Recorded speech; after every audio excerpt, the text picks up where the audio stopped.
Welcome to the Fast Five by Fear and Greed. I'm Michael Thompson, and good morning, Sean Aylmer. Good morning, Michael. Today, in just 5 minutes, we're looking at what will happen this year for the large cap stocks. So these are the companies that really everybody knows, that dominate the local market. Think the big miners and the banks. That's right. And in fact, a lot of us own shares in these companies through our super, even if we didn't know that. First, though, a quick reminder, this is general information only and you should get professional advice before making any investment decision. Matthew Kidman is the principal of Centennial Asset Management, a regular here at Fear and Greed. Matthew, thanks for coming on the show again. Thank you. So the large caps are often household names. Does that help investors because they know what a bank does? They know what BHP or CSL does? I think it's really important for the average investor. The carrot is always, let's follow a little gold company or let's go into crypto because they've gone up 30%. But it's always a lot safer to follow those big companies. They don't always work, but people know what they do, and that is critical. And they should know what a company does if they're investing in them. Isn't that a Warren Buffett thing? You never invest in something you don't understand? Well, I always say you only understand as much until something goes wrong. Then you really understand a company. Yeah.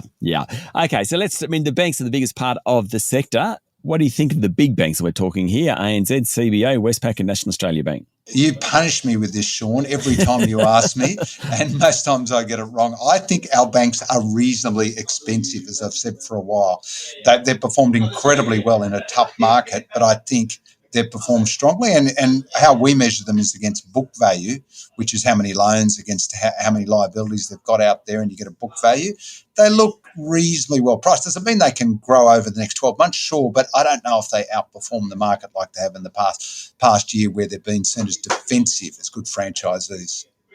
Are miners all about commodity prices? Fortescue and iron ore, BHP, iron ore and copper and nickel and a bunch of other things, Rio, Newcrest, etc. How do we think about the big miners? Is it all about commodity prices? I think so, but they're very, very different these days. As you said, BHP, Rio and Fortescue, iron ore into China. That's all you have to think about. They've done incredibly well this year as well, as everyone's anticipated China reopening. I think you've got to watch that carefully. I think China's not as robust as everyone thinks, and they're priced well into it already, a lot of anticipation. Then you've got gold. It's a separate commodity altogether and tends to trade the opposite way to the US dollar. So if you think the US dollar is going to be weak, that's where you want to be. You want to be in gold and those big names you just mentioned, Newcrest and Northern Star and so on. Then you've got the base metals, which depend on economic growth around the world.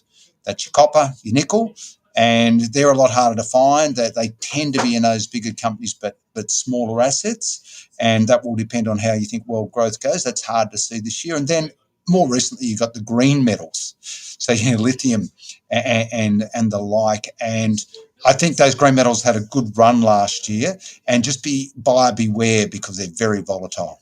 What about Telstra? That's the most widely held stock among mum and dad investors. What do you think of Telstra for the next 12 months or so?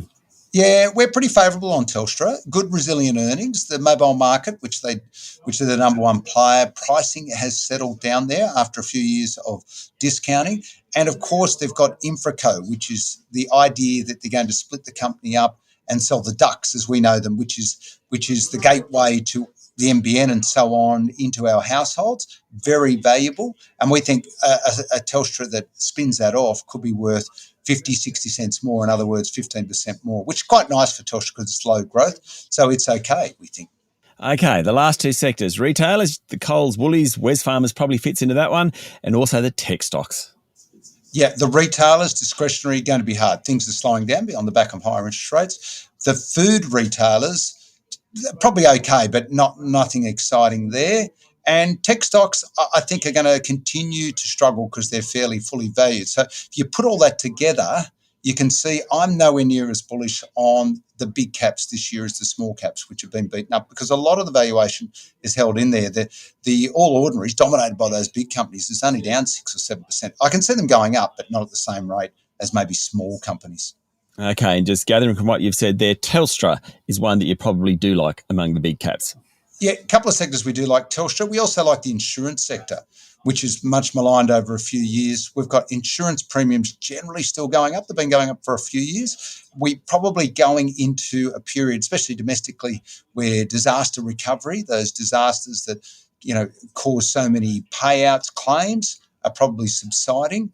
And I think inflation's ebbing down over the course of the year. So that probably all works for insurance companies. QBE is one we like, but IAG is the other big one in the market. So, and obviously Suncorp. So we think that could be a place to be over the next 12 months.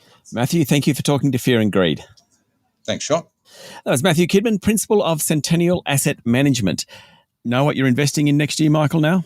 Oh, well, that was a fantastic guide, really, to the companies that we just hear so much about. That was terrific. But of course, you should get professional advice before making any investment decisions. Thank you very much, Sean. Thank you, Michael. That's it for today. Make sure you hit follow on the podcast. A new episode every day, regular business news back from January 16. I'm Michael Thompson, and that was The Fast Five by Fear and Greed.